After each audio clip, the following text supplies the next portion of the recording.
Conexão Dance. Estamos começando mais um podcast Conexão Dance, tudo sobre a música eletrônica. Lembrando que você pode acessar a nossa coluna eletrônica e também notícias da cena eletrônica em band.com.br, bandba.com.br, tá certo? Vamos receber hoje DJ Santis.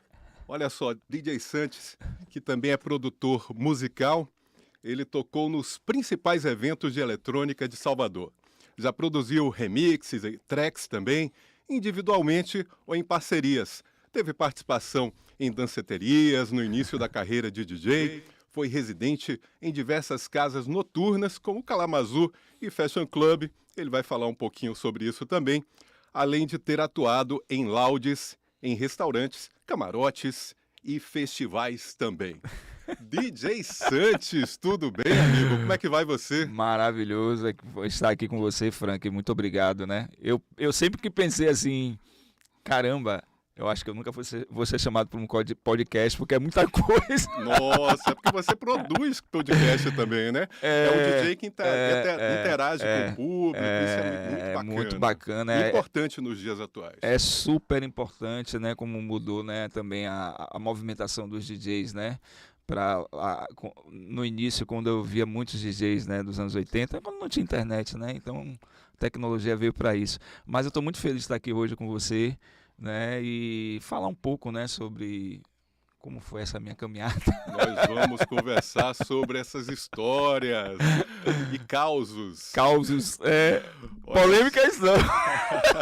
Não, deixa pra lá. Deixa pra lá.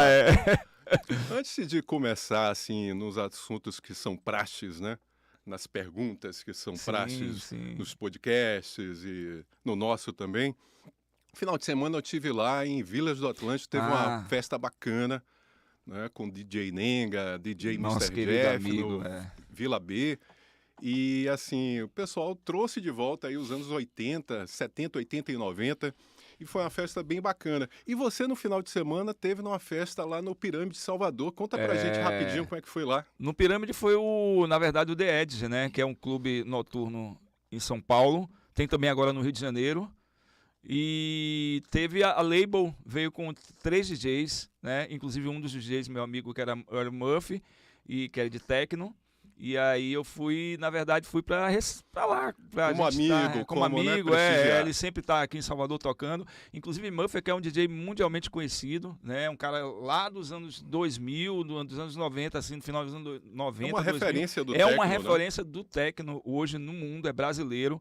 Inclusive tem a Ana também, que é outra referência. Mas ele já estava aí há muito tempo já tocando, lançando vinis e tudo. E eu tive o prazer de tocar com ele, né, em alguns momentos, né, tanto no Festival de Verão aqui em Salvador, como eu toquei 12 vezes, e também eu toquei em São Paulo também, no antigo Love E, que era um clube também como o The Edge, né, referência na época. E a gente tava lá tocando, eu fui lá pro The Edge, foi muito bacana, a festa foi na Pirâmide do Rio Vermelho, que reformou recentemente também, né? E foi muito legal com DJs locais e tava lotado, velho. Foi maravilhoso. Pena que não pude ir, mas deixa pra próxima, eu já tinha aquele compromisso lá, a gente fez uns vídeos, uma divulgação também, Legal. né? Quem quiser acessar, acessa a nossa coluna eletrônica em bandba.com.br. Santis, fala pra gente, né? Eu falei de praxe, né? Pergunta de praxe. Fala pra gente como é que foi o seu começo de carreira, porque o público fica, principalmente hoje que a gente está vindo aí uma geração, né, de novos DJs. Como é que você começou? Você começou em Salvador, né? Em Salvador. Na verdade, eu frequentava muitas danceterias, né? Inclusive a Tropicália, a Close Up. E ali eu tive aquela paixão lá nos anos, né? Lá nos anos 80. Foi ali pertinho, nos anos 80. Eu não tenho muita referência de, tipo assim, de tempo, né? Aí parece que tá perto, não, muito longe. E comecei a frequentar danceterias, curtir os DJs, né? E tal. E aí com isso tudo, eu olhei assim, pô, é isso que eu quero. O cara que, na verdade, tipo assim, não gostava de estudar, né? Então eu peguei aquilo de unhas e dentes e comecei a comprar os vinis, né? E aí, colecionando ali, eu tinha um amigo que chamava Marcelo e, pô, ele me incentivava muito, cara. E eu sempre ali, ó, batalhando e... Foi da mesma época do Enaldo Tubarão também? Que Enaldo... Você tem uma amizade com o Enaldo, Enaldo, né? exatamente. Enaldo foi um cara que foi... ele é meu padrinho de noite, realmente, né? Porque ele me inseriu nas casas noturnas, né? Então, na época, ele era residente da Kalamazoo. E eu tocava no Gregório, inclusive ele, que era da mesma empresa. Paulo Leite. Paulo Leite, Paulo Leite, gente figura demais. Kalamazoo, ele era residente e tinha o Gregório. E aí, Enaldo, quando viu que eu tinha um repertório, que eu já estava preparado, porque eu tinha muito vinil na época também, né? Eu investi muito, né? E aí ele viu e aí eu fui pro Gregório. Era uma piscina para, tipo, 40 pessoas ali, eu tocava ali. E também nesse meio termo interessante, cara, que eu trabalhava no saque.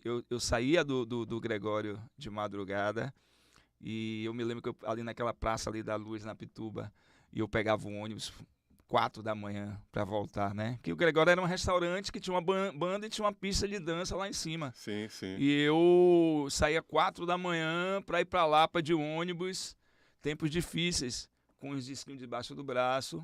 Uhum. E eu ia para casa para 7 da manhã estar no saque. Eu falei em Paulo Leite, eu estava lembrando aqui que na época ele era considerado o rei da noite, O né? rei Porque da Paulo noite. Leite tinha Era umas 5, assim, 6 casas noturnas. Tinha Estação da Cerveja, Lagoa Mar, Kalamazoo. E aí ele começou a fazer vários investimentos na Noite Baiana, entendeu? E até hoje tá, eu estava com ele outro dia no aniversário de uma amiga. E ele estava lá, interessante, é muito engraçado. E ele foi guerreiro. E até hoje está aí na noite ainda, né? Tá, né? Só que hoje ele está pilotando avião. Tem um aviãozinho, vai para Morro de São Paulo e tal, mas é isso aí, é maravilhoso. A sua origem, qual o bairro de Salvador? Minha origem, o bairro é ali, Uruguai, Sim. Mares, aquela região ali, onde realmente conheci Enaldo, conheci ali a galera ali que eu já estava ali para os 15 anos, aquelas festas de penetra, curtindo, tinha as danceterias ali embaixo lá também. Lá na região tinha algumas? Tinha. Na verdade, o início, isso eu vou contar mais para frente, para vocês entenderem, eu fazendo agora na pandemia as lives, o início de tudo das danceterias de bairros aconteceram, pela minha pesquisa, aconteceram ali na Cidade Baixa, lá no Clube de Regata Itapajipe, com Luiz Eduardo Carvalho, né? E o amigo dele. Então, dali ele começou a fazer algumas coisas para o Itapajipe e foi para lá. Luiz é conhecido como Pachá. Luiz Pachá, inclusive é um cara que... E ele não gosta que seja chamado de Pachá. Não gosta, Luiz Eduardo Carvalho. E ali, nas minhas pesquisas, nem ele sabia. Santos, você tem razão. Então, eu estava ali sempre. E aí ia para Reflexo, que era a danceteria dele, na Baixa do Bonfim. Depois surgiu Cogumelos.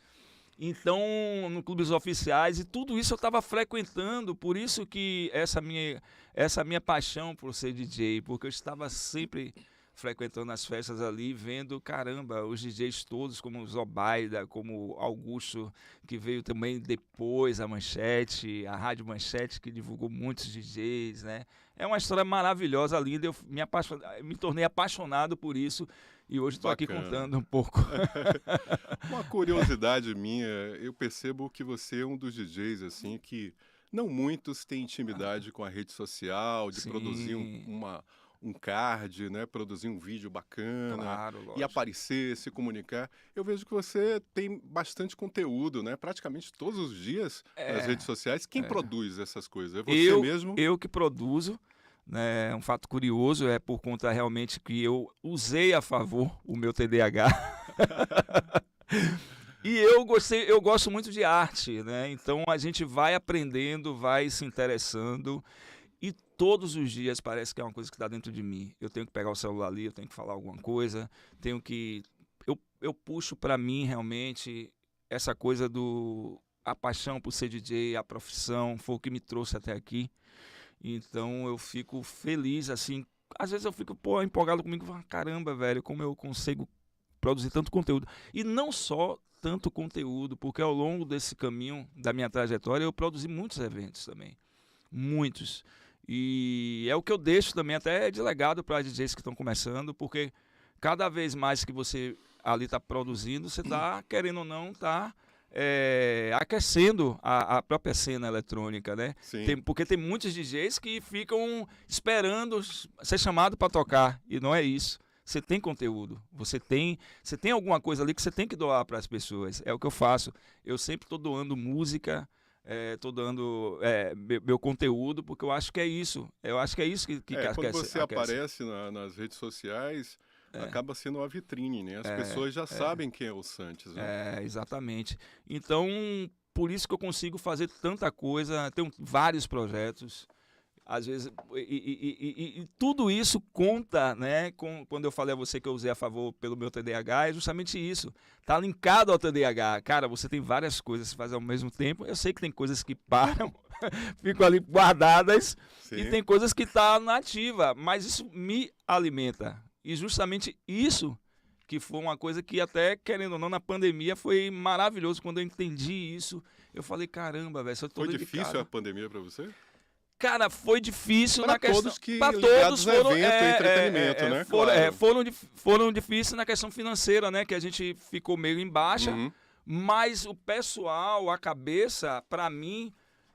eu já estava ali fazendo as lives, né? Então isso... Sim, eu lembro que você fez várias lives. É uma história muito maravilhosa na pandemia. Eu lembro, já tem o quê? 2 anos e meio a pandemia? 2 anos, né? Ali pertinho. E eu produzi muitas lives. E essas lives... Na verdade, 2 anos que terminou, né? Porque começou 2020, estamos em 2024, 2 anos e meio que terminou. Que tá chegando ao finalzinho. E essas lives, querendo ou não, você falou em questão de estar sempre aparecendo na rede social, eu acho que eu fui um dos DJs que movimentou mais a questão de audiência, de lives, mesmo sabendo que era um nicho de mercado ali, que era da galera dos anos 80, eu percebi isso. Não tinha muitos DJs fazendo live constantemente, mas eu estava sempre ali no YouTube, inclusive aprendendo a fazer live, inclusive estudando sobre o YouTube, como fazer, e mexer nos programas, e eu mesmo editava, eu mesmo...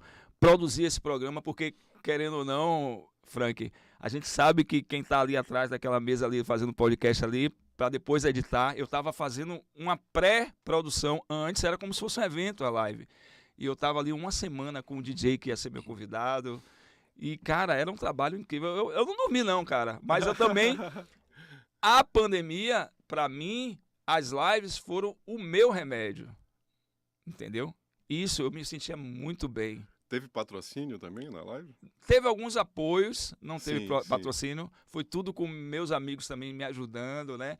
Alguns amigos ajudando, uns que faziam live, e eu aprendendo ali, e colocando a câmera, o equipamento, e eu tava ali, e quando eu fui ver, tava me sentindo bem, botei todo mundo, peguei os DJs, na verdade, para vocês entenderem, que tá aqui no podcast, peguei os DJs que eu ouvia na rádio nos anos 80, como Augusto, Chiquinho, Lúcio, fiz um podcast, fiz uma live, tipo um podcast, né, como se fosse com o Wilson, contando a carreira de Wilson, do primeiro DJ que teve aqui nesse podcast também, né, então trouxe muitos DJs, Heraldo, muitos DJs que estavam ali nos anos 80, que já tinham passado a cena, estava esquecido, e eu peguei isso como memória afetiva, e aí abre a minha mente para um monte de coisa também, né, muito assunto, né. Eu percebi que você deu abertura também, né, relembrou Miami, né? Isso, Miami Beach, freestyle. Porque eu vim da periferia e foi dali que eu comecei a tocar aquele estilo, ouvir aquele estilo. Foi na época da Manchete.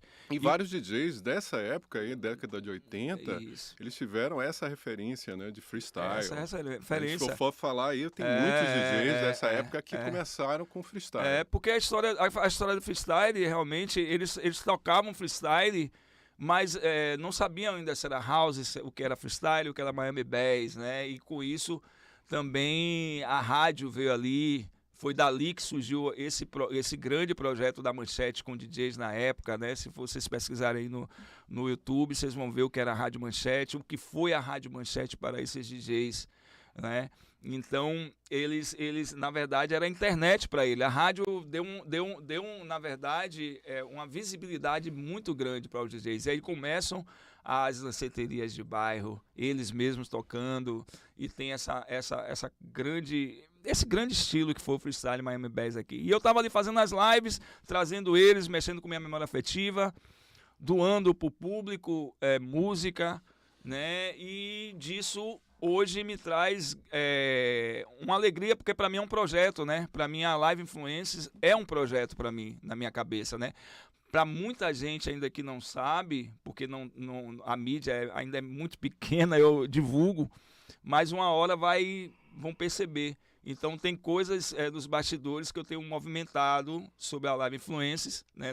Tanto divulgando, mas como projeto, né? Que como palestra, que rendeu uma palestra para mim que está engavetado, eu falei para você, né? Que eu conto um pouco da história e dali surgem as histórias. Tem muitas histórias lindas naquela época que eu vivi. E aí surgiu essa palestra que tá engavetado, mas eu vou botando ali uma hora com workshops, se rolar em Salvador, eu vou estar contando ali para nova galera que está chegando. Porque tem isso, né?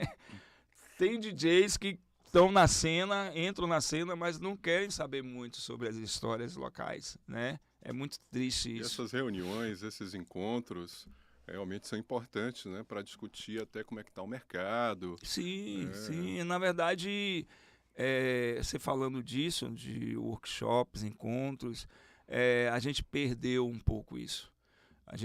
Eu vejo que, por exemplo, você deve citar aí o Praga Techno, que era um núcleo. Sim. Eu participei. Era um núcleo do Norte e Nordeste que divulgava a música eletrônica, né, underground. E que marcou bastante. Marcou bastante. E a gente divulgou muito. E cada DJ do núcleo, ele tinha suas próprias festas. É sobre isso que eu estou falando, sobre movimentação de cena. Sem os DJs movimentarem cena, as coisas vão ficar ainda muito... vem aquele cara que faz uma grande festa e fala assim, agora vou mudar a cena eletrônica de Salvador. Não, essa frase... eu tenho ouvido desde há 25 anos atrás. Não, a cena eletrônica vai mudar em Salvador porque eu estou fazendo. Não é você que está fazendo. Existe um conjunto de pessoas que tem que se movimentar para acontecer. E o bacana, Santos, é que a gente começou há pouco tempo a nossa coluna eletrônica Conexão Dance. Eu não sei dizer se é a única que existe em Salvador, na Bahia, falando jornalisticamente, Sim. mas ainda bem que a gente está tendo uma repercussão muito boa. O pessoal fala, uma coluna na Band de música eletrônica? Sim, maravilhoso, sim. Demais. E a gente está aí para a gente dar um apoio à cena eletrônica, a gente, né, discutir os problemas ou não, né, as soluções e ajudar que o mercado cresça. Porque a gente já teve um mercado bem maior há um tempo atrás, com mais casas noturnas, mais eventos tivemos. E tal. Tem uns períodos que oscilam, né? Aumenta, depois diminui. Mas eu acredito que seja importante. A tecnologia, ela veio para ajudar muita coisa, mas também eu sempre digo, acho que a tecnologia e um pouco da história, ela está encaminhando junto. As pessoas têm que entenderem isso, né? Que sem a história a gente não caminha também, tá? Então, os DJs ficaram... Por que eu falo isso? Porque os DJs ficaram muito no eu. Atrás de um computador, produzindo música, esperando para ser tocado. E não, como eu falei, se movimentando entre outros DJs, né? Então, eu acho que fica muito no eu. E aí, por isso que acaba que a cena fica muito DJ frustrado, esperando, porque eu não faço isso, porque eu não faço e tal. Porque muitos produtores, você vê que mudou a cena, muitos produtores viraram DJs, né? E aí eles viram DJs e não conseguem tocar a própria música. Sim. Porque não está se movimentando com outros. Porque acha que tem que ficar atrás do computador ainda, esperando. Fica no individual se também, frustram, né? E ficam ali e acabam que desistindo de ser DJ. E a música fica na internet lá pendurada. Certo que ele vai ganhar dinheiro, né? Mas aí você vem com a movimentação de cena. Existe muito isso, cara. Eu acho, o que eu acho na minha maturidade, por eu ter vivido e passado, eu acho que núcleos. Se tivesse 10 núcleos de música eletrônica em Salvador, as coisas estariam melhores. Para todos, né? Porque os núcleos, eles, querendo ou não, as pessoas, elas estão ali aprendendo um com o outro, entendeu? Estão ali... né, se movimentando, né? Existe uma competição. Eu ainda falo isso. Eu acho que agência vende show, núcleo movimenta, entendeu? É diferente. Então é sobre isso. Então a gente começa a entender que hoje as coisas ficam muito que vai acontecer. Não vai, cara, vai acontecer. Mas vai acontecer, não vai acontecer daquela maneira enérgica, né? O que eu acredito, Santos, não querendo te interromper, pode falar. é que a gente tem, assim, às vezes as pessoas não acreditam muito na cena eletrônica, principalmente a gente estando em Salvador, estando na Bahia, que tem outros estilos, vários estilos musicais. Então, quando você tem, assim, um projeto para que a gente tenha que conseguir um apoio municipal, estadual, fala, apoiar a cultura, né? Quando fala em cultura e música eletrônica, tem um pouco de distanciamento. Eu acho que por isso que você falou, por causa disso. Cara, na verdade, não só, você falou local, mas assim, a nível nacional, a cena eletrônica ainda, as grandes marcas, elas não vêm ainda. São poucas marcas, né? Mas as grandes ainda não veem a música eletrônica como uma coisa que gera emprego, gera renda. O jovem está aí. Eu não sei porque tem esse não é um preconceito. Eu falei público, mas o privado também. Eu acredito que não é um preconceito, mas é assim, eu não sei porque fica... A grande mídia também, você pode ver que as grandes redes de TV... Quando não tem destaque, né? Né? Você vê, né? Então, ficou muito no eu, tipo assim, os caras estão lutando como a Alok, como o Vintage, né?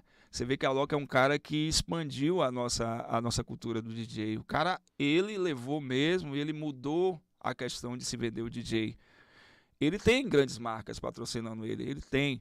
Mas ainda assim, não tem uma massa na questão do festival, da música eletrônica. Se você vê um festival gigante, você não tem uma grande marca, né?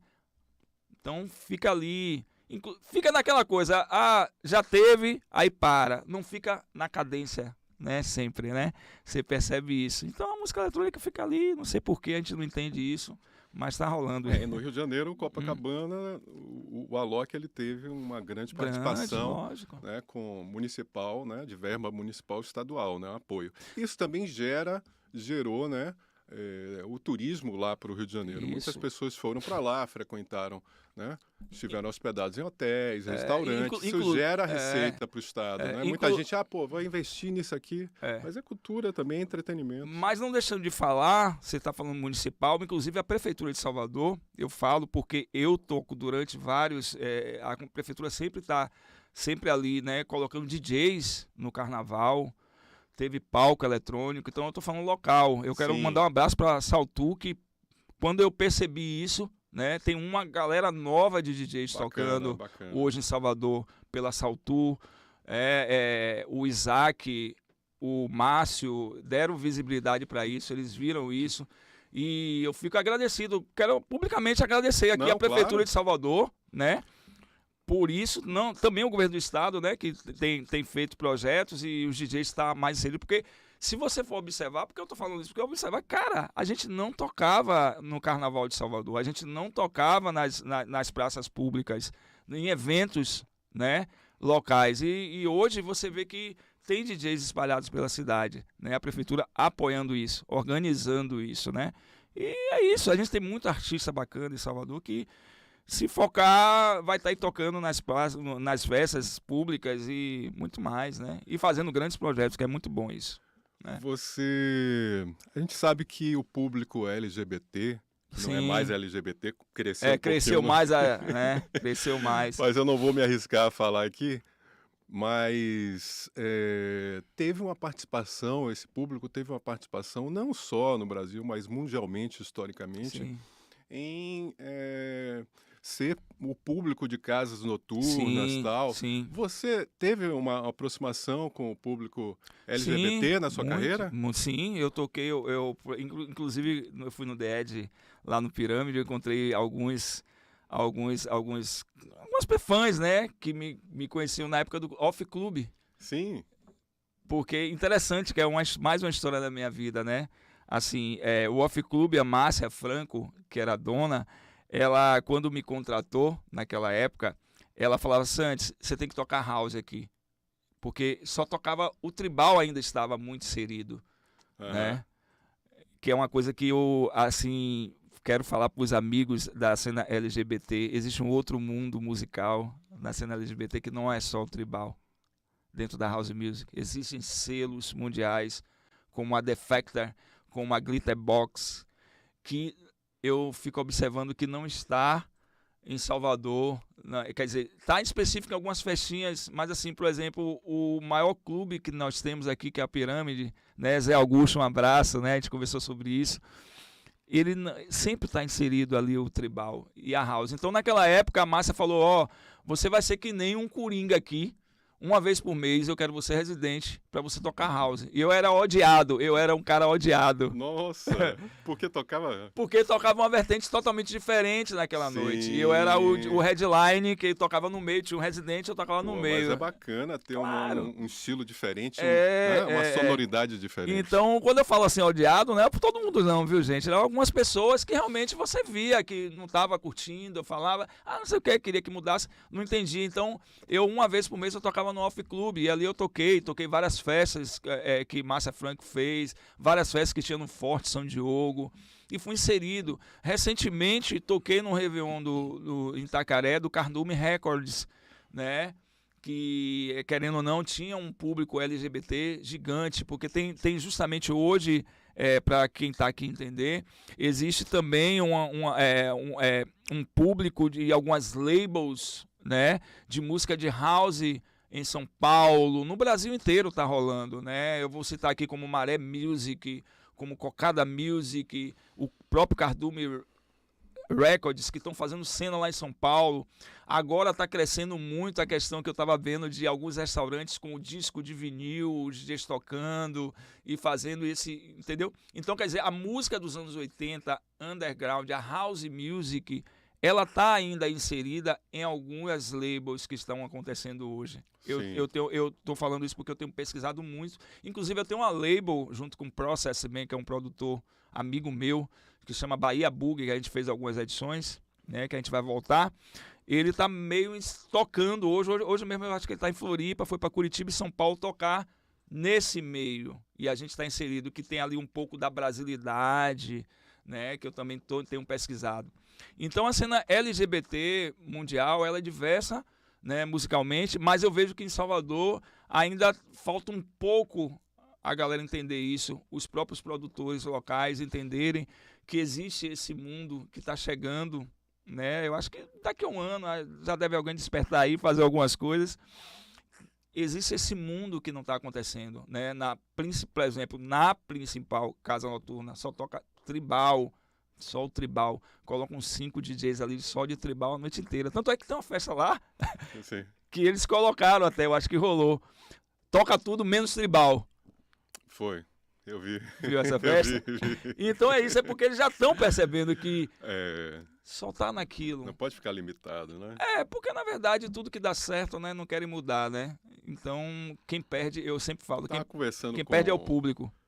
Com o DJ Lúcio, ele falou que foi lá em Londres, uma certa época e tal. Sim. Ele falava que tinha algumas casas como a Public, né? Sim. Que ela tinha, a Fabric, na verdade. A Fabric. Que tinha uma referência assim de drum and bass. E Sim. tinha um dia só drum and bass e tal. Então, eu lembrei desse Mas tem uma detalhe. festa muito bacana que acontece, que é a Manifesto, da Carmalhoa.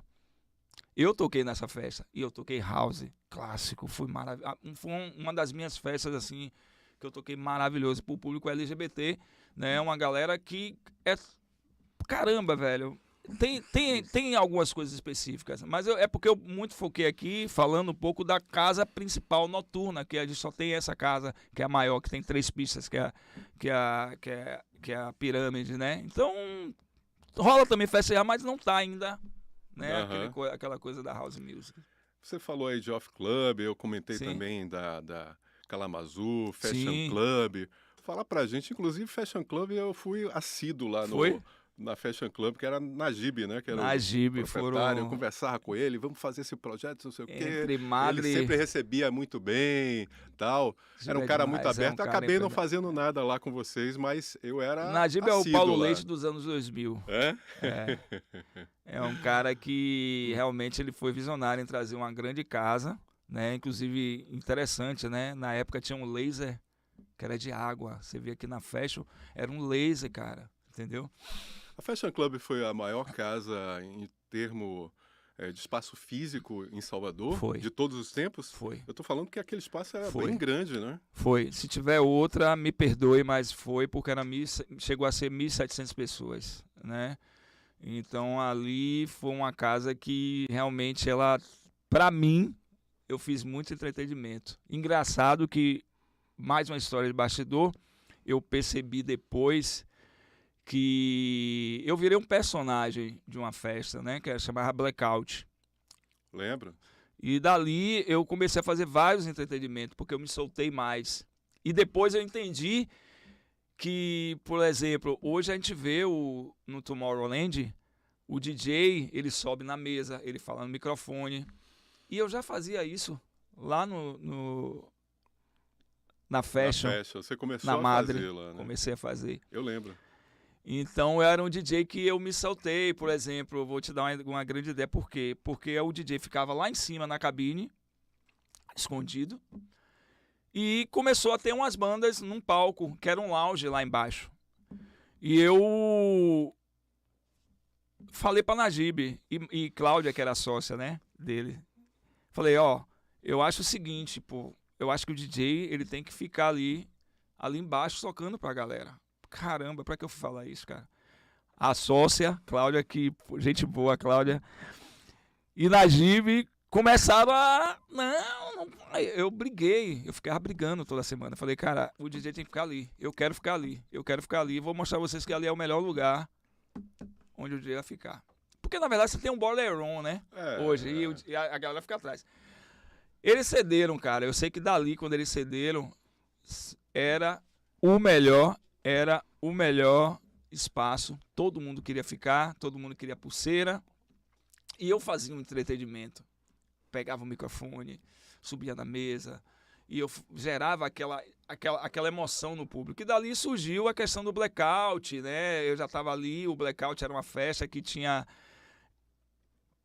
o animador, eles levavam o animador, só que um terceiro animador que não animava nada, eu falo isso abertamente, não animava nada, falei, velho, deixa eu animar isso aqui, cara. Aí eu animava, tinha o iluminador que era Kaká, meu amigo, e a gente fazia uma sincronia, e essa sincronia de luz, som, momento, fala no microfone, gerava uma emoção. E dali eu comecei a ter esse entretenimento, e na Fashion e Madre eu fiz várias festas do hip hop. E por isso que eu ganho tanto destaque assim. Daí eu passei por vários clubes. Só comenta esses clubes pra gente. E você percebe hoje as pessoas, esses clubes que você passou, as pessoas que frequentavam, Sim. te encontram nas festas novamente? Encontram, sim. Como é que é falam. essa... Fala as casas que você passou. Cara, eu vim, na verdade, como eu falei, Gregório, e aí Enaldo, né, tava ali na Kalamazoo, me inseriu na noite, fui pra Kalamazoo um pouco, tocando algumas vezes pra Enaldo. Dali, Enaldo depois foi pro Rock in Rio, eu fui também. E aí eu veio Madre, Fashion, veio recentemente a Doca, que foi na Marina. Cara, Satélite, Dolce, cara, praticamente todas as casas noturnas, porque eu acho que, eu também percebi isso, eu me especializei em clube noturno, né? E é a maior faculdade para um DJ, é você ser residente de um clube noturno. Porque ali você tem uma noite diversa. Sim. E não é fácil. Você tá sozinho ali, de meia-noite às 6 da manhã. Você é um DJ open format, né? E com isso, eu falo que é uma boa faculdade para qualquer DJ que está começando, porque você, querendo ou não, na minha maturidade, eu me sinto como um vinho, né? Que você não cede qualquer tipo de estilo, qualquer tipo de música. Você faz um filtro musical e você doa música bacana. Música de clube é isso, música bacana. Sei que hoje está meio que na música está politizado, mudou, abriram outros estilos que a gente tem DJs que não aceitam tocar, mas tá tudo bem, cada um em seu quadrado, né? E aí a maturidade causa isso, né? Então eu passei por vários clubes e tô maduro, caí um pouco para restaurantes também, e eu encontro essa galera toda. E quando elas me encontram, estão com filho, Cara, você me abraça, você... Nossa, que bacana. É muito legal, velho. Tem a história que Tem a carnaval história, gera, carnaval gera casamento. Gera E histórias. você também gerou casamento, Gerei muito casamento. Gerei. Por exemplo, tem uma amiga minha da Alemanha que ela casou, conheceu o marido lá na Fashion comigo. E ela até hoje, entendeu? Então, várias pessoas me contam com seus filhos em restaurantes, em festa, me abraçam mesmo e falam, cara, você foi, meu Deus, história, meu Deus, é muita história. Por isso que eu sou um cara que eu gosto muito das histórias, porque histórias geram memórias afetivas. E eu caí muito também para esse lance do empreendedorismo em tocar em restaurantes, porque ali gera a memória afetiva através da música. Quando na pandemia eu entendo que eu tô, querendo ou não, nós estávamos ali presos e mexeu comigo, eu falei, caramba, velho, eu tenho 30 anos de música, de pesquisa musical. Eu tenho que me abrir mais, eu tenho que doar mais essa minha pesquisa musical para as pessoas. E aí eu abri, e aí que eu mexo com a memória afetiva através da música, num restaurante, você está ali tocando, né, numa festa particular. E vários grandes eventos que eu fiz agora, né? Aí, gigantes, com grandes marcas. Bacana. Olha, tem DJ, Santos, que começa a carreira, já quer começar sendo produtor musical. Outros começam tocando na noite e tal. O que é que você acha disso? E fala um pouquinho da você, DJ, como produtor. Cara, primeiro que eu produzo quando dá inspiração. Eu não sou um cara que eu vou sentar e vou falar, ó, vou produzir aqui hoje, né? Tanto é que eu tenho música, por exemplo, Process Man, que é meu amigo hoje. Eu tenho músicas com ele que ainda não foram lançadas, né? De brasilidades, né? De house. Mas é isso, cara. Eu tô sentado ali, se bater inspiração, eu vou lá, tenho uma ideia, vou lá e faço, né? A questão do DJ produtor é uma coisa que, tipo, o problema é isso que eu falo. Tá até na palestra Conexões, eu mostro a eles. A questão não é o DJ produtor, ele quer ser logo, hoje os DJs querem tá no topo da parada, querem, entendeu? Não, quero ser o headliner da festa, quero estar tocando. Cara, tem que ter uma construção para isso, né? Ele tem que entender isso, entendeu?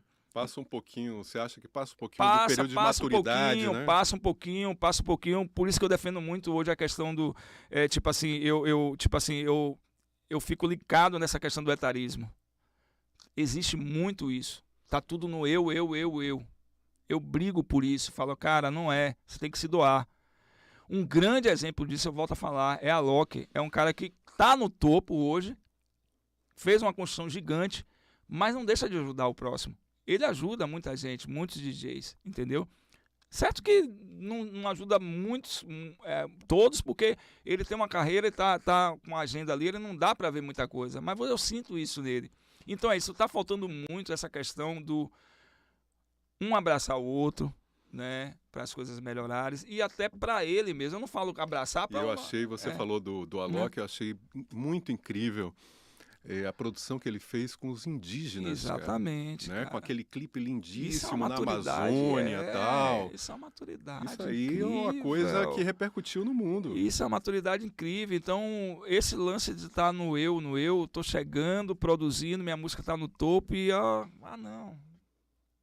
Esquece o outro, não pode, velho. Porque esse outro é o que vai realmente tocar a sua música. Esse outro é o que vai lhe dar força, né? Esse outro é o que está fazendo evento para você tocar. Então tem isso, não pode. É por isso que eu falo, os núcleos, eles têm que existir para isso. Pena que acabaram muitos núcleos, né? E é isso, cara. Eu acho que a gente, né, tem que fazer, por exemplo, falo de Salvador, a gente tem que fazer nossos próprios artistas um pouco, olhar um pouco mais para dentro também, né? Certo que tem que ter DJs vindo tocar, mas a gente tem que fazer um pouco mais aqui, porque aqui é que vai ser a base para que venham esses outros também, né? Porque senão, se a gente crescer muito a questão, porque que já está acontecendo isso, eu já tenho percebido isso, a gente cresceu tantos os eventos com DJs de tops, né, do que a gente fala, né? topo, né?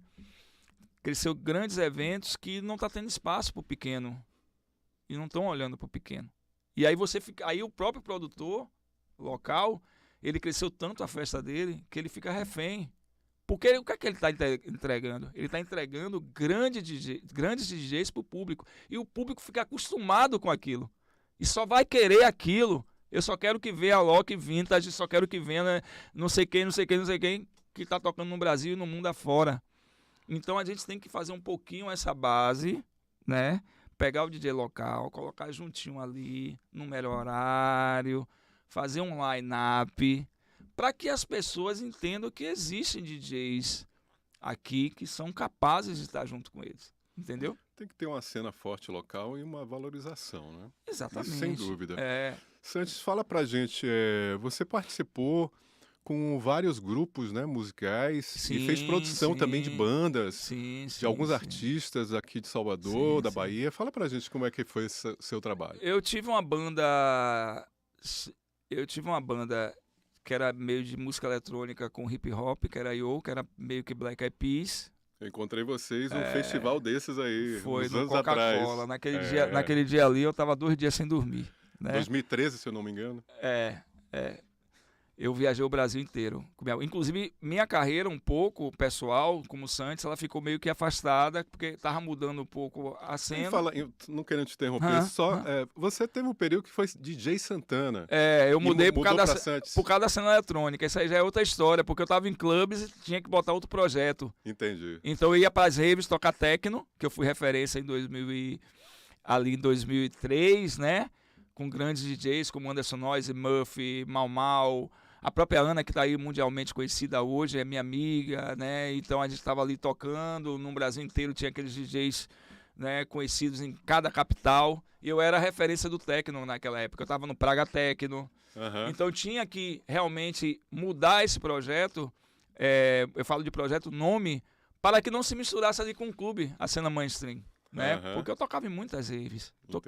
Passava então fazia, mas só que na verdade, como a cena eletrônica, uma jogada de marketing é uma jogada, a gente tem que separar. Então, como a cena eletrônica underground, ela cresceu muito e o Santos estava ali junto com, ficou Santos. Entendeu? E hoje pra galera mais, né, com a faixa etária 40, eu sou DJ Santana, né? Os que encontram em restaurante e tal. Mas voltando para as bandas. Para as bandas. Então lá. Eu tive essa banda que fiquei um pouquinho ali o Santos ficou meio adormecido e eu tava no Brasil inteiro tocando com minha banda. Só que antes eu já tinha feito alguns projetos. Por exemplo, Gilmelândia. Tinha naquela... Você lembra dos ensaios geral Sim, que tinha? Lembro. Com chiclete, tinha aquelas coisas, né? Eu fiz com o Gilmelândia, muito minha amiga, inclusive Anderson. Hoje é o esposo dela, que é DJ também de São Paulo, meu amigão, a gente fala. E eu fiz com Adelmo Cazé, que tinha o Telefunk Soul na banda dele, como é o nome? Eu esqueci o nome da banda agora. Negracô. E aí o Adelmo me chama pra fazer, não era Negracô, era um projeto que ele tinha paralelo de hip hop na Just One, que é uma casa noturna que eu também toquei. Ele gostava disso. Toquei lá, fiz um projeto lá com a Red Bull, me chamou na época. Então eu fiz com ele lá, né? Depois eu vim com Simone Sampaio, também a gente fez recentemente de flashback, a gente montou. Umbilical era uma banda que tinha lá nos anos 2000 por ali. Eu sou meio perdido de tempo. Umbilical com Gustavo de Dalva, que era um percussionista, Boga Bigabó, lá no Candial, né? Então a gente fez o Gueto também na época. Então, na verdade, eu tive essa conexão com artistas, porque Bragadá, eu fui querendo ou não, eu acho que eu fui o primeiro DJ a tocar em cima de um trio com uma banda. Bragadá tinha um som bacana. Tony Molla, meu grande amigo. Tony Molla foi um cara, eu fiquei emocionado, porque ele foi um cara que falou assim, cara, porque eu queria tanto ser artista, eu queria ser conhecido. Lá, naquela época, ele falou, cara, seu dia vai chegar. Ele falava pra mim, seu dia vai chegar, velho. Você é bom. Aí a gente lançou disco. Ele, velho, vamos fazer um projeto aqui. Você toca aí com os percussionistas, DJ Santana e o Sacana. E aí ele fez esse projeto para abrir o disco do Bragadá, o lançamento. Não, mas o nome era esse mesmo? Era Visceral. Não, ele inventou porque tinha o disco Visceral que foi lançado. Inclusive, esse disco foi lançado ali no Rimou, né? Rimou. Tinha um disco, foi lançado, tinha um circo ali, não tinha ali na Avenida ACM, ali no posto, né? Naquele posto que tem ali, perto ali do Iguatemi, tinha um circo, cara, entendeu? O hiperposto, tinha um circo, e foi ali que foi lançado esse vídeo, eu me lembro muito bem disso. E aí ele falou, velho, ó, eu não tenho ninguém pra abrir, eu vou criar DJ Santana e os Sacana, você toca lá 1 hora pros percussionistas. E ali, cara, botou 10 percussionistas, eu toquei. Então, quer dizer, ele apostou muito em mim, fiz uns shows com o Bragadá, viajei, porque o Bragadá era diferente, né, naquela época. Você vê que é uma banda tipo Atimbalada, mas era diferente, era americanizada. Então, Tony Molla conseguiu fazer uma coisa totalmente diferente, que bombou também, né. Marcou, e eu fiz muitos shows, né, com ele, muitos shows não, alguns shows, e fiz muitos shows com alguns artistas locais que maravilhosamente, pô, bacana demais isso, entendeu? Agora você não vai fugir desse momento não, viu? Não. A gente sabe que o artista, o DJ, que é considerado um artista também, tem alguns fatos curiosos que aconteceram na noite, sim. Tem alguns casos. Conta uma história pra gente aí, ou duas, do que aconteceu da noite, é o que você, né, presenciou, assim, de bacana. Conta as historinhas aí pra gente. Cara, tem muitas histórias, assim, né? Uma história, assim, engraçada, que tinha um blackout, por exemplo. Vou contar do blackout aqui rapidamente, né? Tem duas bacanas. Por exemplo, o blackout tinha um entretenimento muito forte, né? E os produtores, eles viajam demais, velho. O produtor é uma viagem, velho. Sem experiência, produtor sem experiência, por exemplo. E tinha uma cadeira, cara. O produtor, ele colocou uma cadeira giratória de fazer cabelo. Cara, pô, isso aí... Mas, assim, graças a Deus, não aconteceu nada. Muito, muito interessante. A cadeira... A pessoa sentava na cadeira e girava. Aí eu fazia aquele entretenimento, né? E tal. E botava a cadeira na pista e girava. Cara, essa cadeira, velho, botou a menina na cadeira. Não era o caso do Tufão, não? Botava a tequila e girava. Ô, meu amigo, cara, Sanches, eu já participei dessa aí, viu? Mas o problema... Jogo duro, eu não sei como as pessoas conseguiam. O problema é que a cadeira, a menina não caiu da cadeira. Era Tufão, não? Era Tufão. O problema é que a cadeira, a base dela quebrou, cara. A menina caiu longe e tal, e foi... Graças a Deus não aconteceu nada. Tem outros fatos interessantes, que criatividade. Assim, criatividade, né? Essas coisas... Mas, assim, caso comigo, por exemplo, assim, que eu era imaturo mesmo, eu tenho uma amiga... Só pra explicar ao pessoal como é que era, né? Tinha uma cadeira, você tinha que beber uma bebida fortíssima. E a gente girava. E girava. E a pessoa falava que se aguentava ou não, eu quero mais. E aí eu e girava essa cadeira e eu tava lá, velho, eu fiquei com a cara assim, horrível. Outras coisas também, eu brincava muito com entretenimento, né? Por exemplo, assim, um fato assim que marcou pra mim foi uma festa que eu fiz com a Agatha, minha amiga, hoje é minha amiga, Ilalau, que é o marido dela. Cara, eu tocando na festa, né, que era da loja dela, que era... me vestia também, clubber, e eu tocando, cara, e esse marido dela, eu não sabia que era o marido dela. Isso é demais, velho. E esse cara, velho, o tempo todo ficava me pedindo estilo que não tinha nada a ver com o evento, porque o evento era música eletrônica por conta da questão da roupa, que era clubber, roupa de rave. Uhum. E esse cara queria... totalmente estilo diferente, que não tinha nada a ver, e ele ficava, ô DJ, toca aí.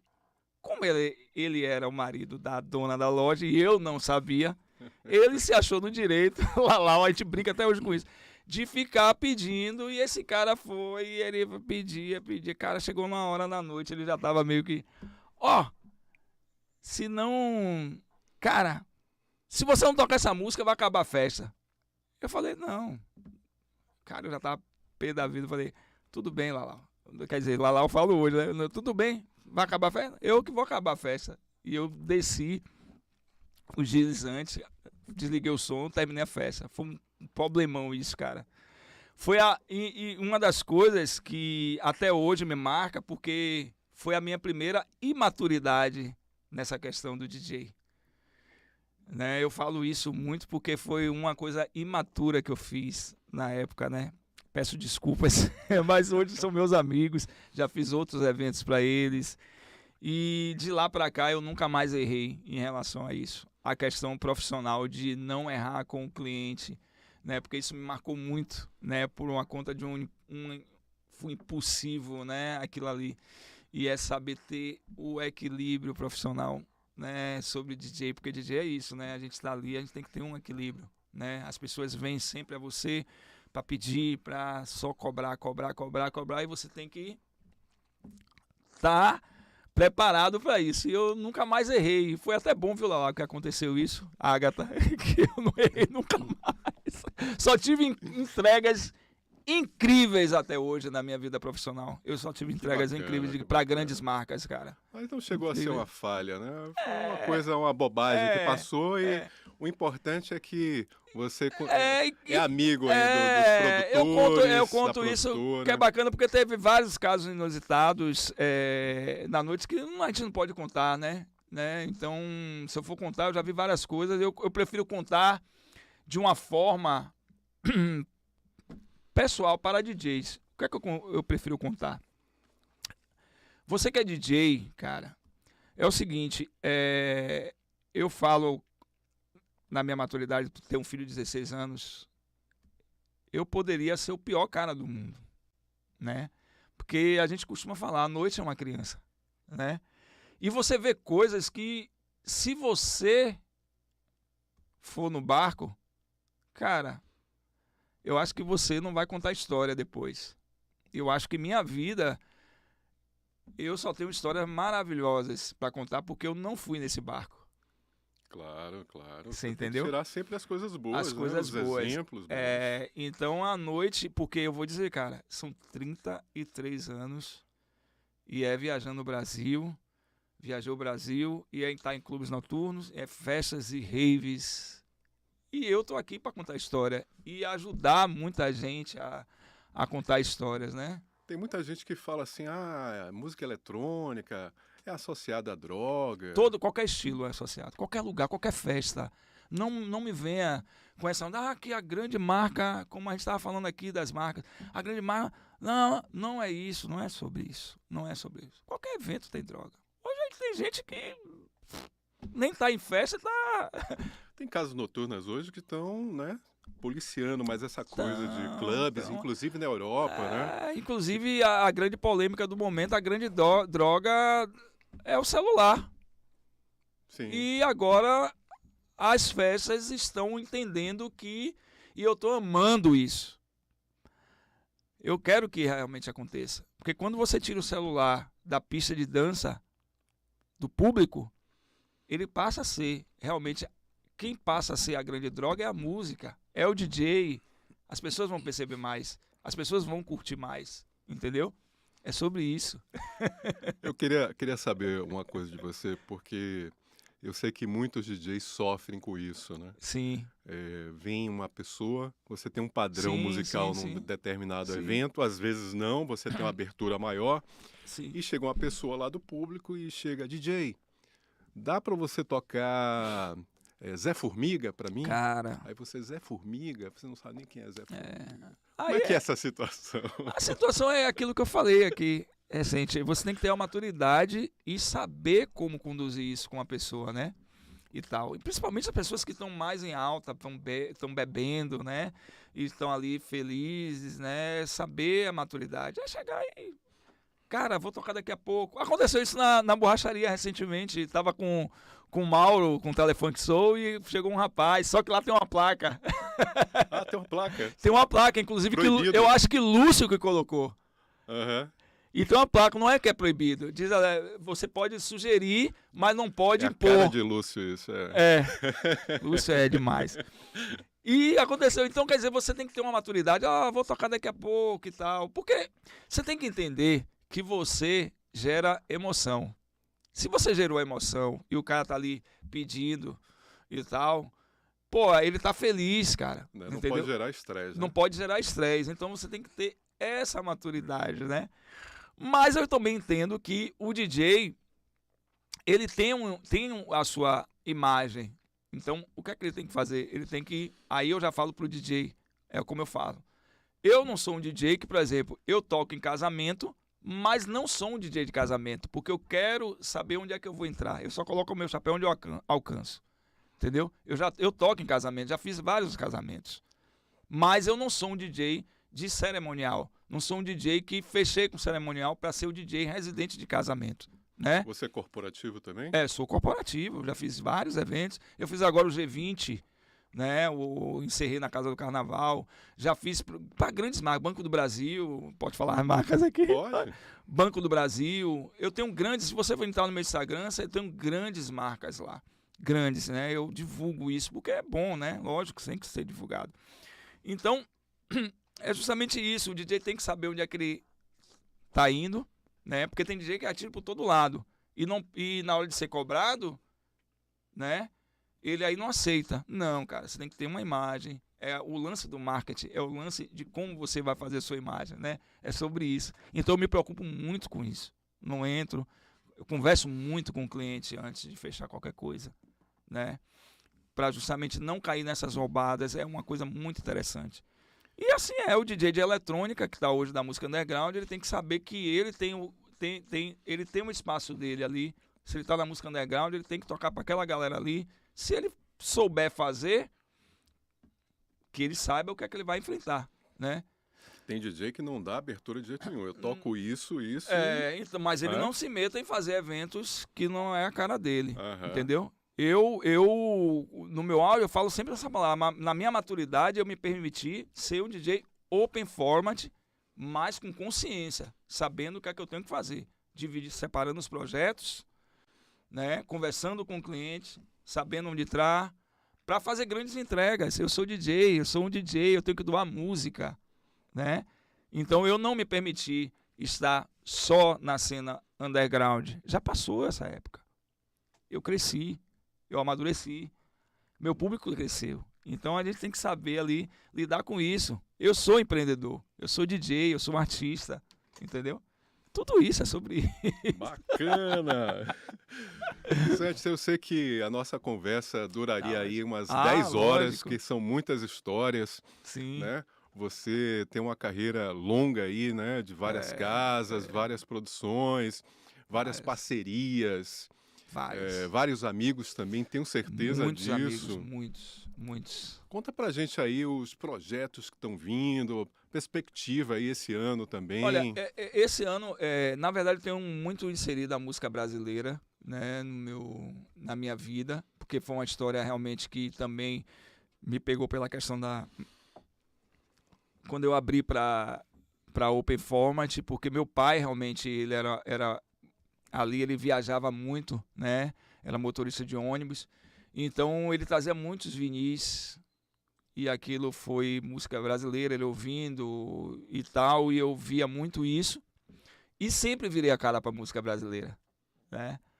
E eu, quando decidi ser Open Format e ver a imagem do meu pai, né? Eu, caramba, ouvir disco, ouvir aquela... Não, cara, eu preciso... E aí eu me abri, caí na imersão de pesquisa musical com muitos edits, fazendo também, produzindo, né? E pesquisando muito. Eu tenho uma vasta pesquisa. Não mais que Lúcio, porque Lúcio para mim é o número 1, assim, né? Lúcio é um cara, inclusive conversando muito com ele, eu vendo, percebendo ele tocar. Eu tenho uma imersão muito grande na música brasileira. E eu estou muito feliz com isso, porque eu consigo atuar em lugares bacanas, as pessoas entenderem, tocar música bacana, né? Na pegada da original ali, né? Do edit, tenho feito algumas coisas e estou muito feliz com isso, cara. E eu estou inserindo mais vezes a música brasileira. Tem a minha festa Bahia Bug também, a minha label, junto com o Processamento, tenho produzido. E eu tenho caído muito para isso, né? E fazendo alguns corporativos, né? E uma das coisas que eu sou muito ferrenho hoje, eu me permito, assim, como eu falei, não me permito entrar em certos lugares e perceber também a minha valorização como artista. É uma das coisas que eu não abro mão. Se eu perceber que o cara não me valoriza, eu prefiro não estar. Entendeu? Porque eu acho que é isso. Eu acho que a gente tem que valorizar, sim, o artista, o DJ, né? Porque tem que acabar com isso, né? Eu via muito isso. O DJ foi muito usado, né? Sim. Por grandes, assim, quando eu falo, pessoas que produziam eventos e achavam que o DJ tinha que chegar, não. Abra aí pra banda e tá ali e acabou. E aí, um exemplo bota um casezinho lá de iluminação, bota o DJ lá junto e tocando lá. Acha que é uma coisa muito simplória, né? Vamos fazer assim, bota um sonzinho ali, bota... Não, cara, peraí, não é assim, né? Se o cara entender que a partir do momento que eu pego um clube noturno, começo a tocar meia-noite e vou até 6 da manhã, eu gero ali uma renda para ele gigante no bar. É sobre isso, é empreendedorismo. O cara não vai contar, as pessoas têm que entender isso, que o DJ ele pode levantar, trazer faturamento, o ticket médio alto e pode detonar. Então as pessoas têm que valorizar assim, saber quem está atrás, né? Quem tá ali. Nessa questão de corporativa, que eu conheço bastante também, o que eu percebo que às vezes quer pagar um evento corporativo, quer pagar, vamos falar, um casamento, por exemplo, Sim. quer pagar 5 mil, 10 mil numa casa Sim. noturna, Sim. 15 mil de buffet, e na hora de pagar o DJ, Não ele quer cara, fazer uma pechincha. Não quer. Por isso que eu falei a você. E o mais importante é o quê? A música, é entretenimento. É entretenimento. Né? Você falou de casamento, por isso que eu falei a você. Eu não toco em casamento, não é porque eu não queira.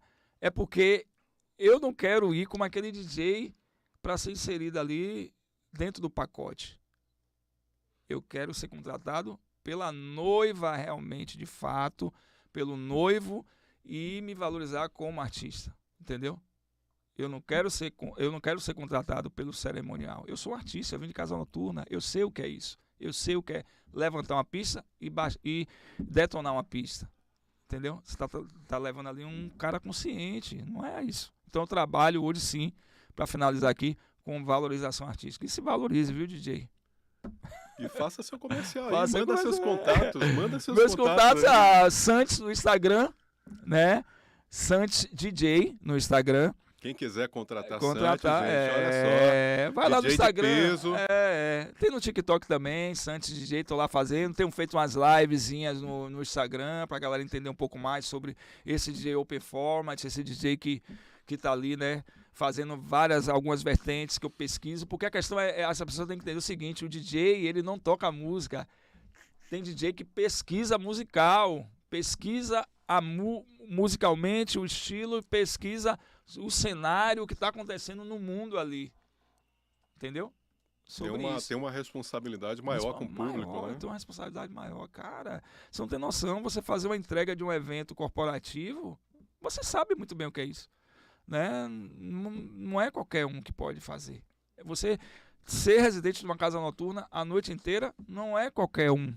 Tem que ter experiência, entendeu? Hoje as coisas estão mais fáceis para o DJ que toca um estilo só, toca 1h30, tá fácil. Mas bota um no DJ clube, cada semana você tem que se reinventar, fazer uma coisa diferente, botar um playlist diferente. Cada semana ele tá ali em pesquisa constante. E aí eu digo a você, ir lá nos anos 2080, que você não tinha internet e tinha que pesquisar a música através da rádio, ouvindo, essa música é boa. E os discos, comprar disco e botar, entendeu? Você saber testar a música na pista. Diferente, cara. Hoje tá mais fácil, tá, mas ainda assim a responsabilidade impõe e por isso que eu valorizo o artista. DJ Santos, olha, cara, Obrigado. Prazer te receber aqui. Infelizmente passou de 1 hora aí. Se pudesse a gente falava 2 horas. Eu queria falar 3 aqui. Mas você vai voltar com certeza. Obrigado. Outra edição. Quero agradecer. Obrigado. A próxima oportunidade aí a gente conversa sobre outros casos, outras histórias, outros assuntos. E o empreendedorismo. Também, essa coisa também das reuniões, né? Tem muita coisa bacana para se falar ainda, de muita seminários, coisa. Encontros que podem ser feitos com DJs. Tem muito conteúdo, Frank, tem muito conteúdo ainda que as pessoas ainda não sabem, muita coisa sobre o DJ local, né? Eu falo local porque eu estou em Salvador, tem muita coisa ainda bacana que vai acontecer. aqui em Salvador.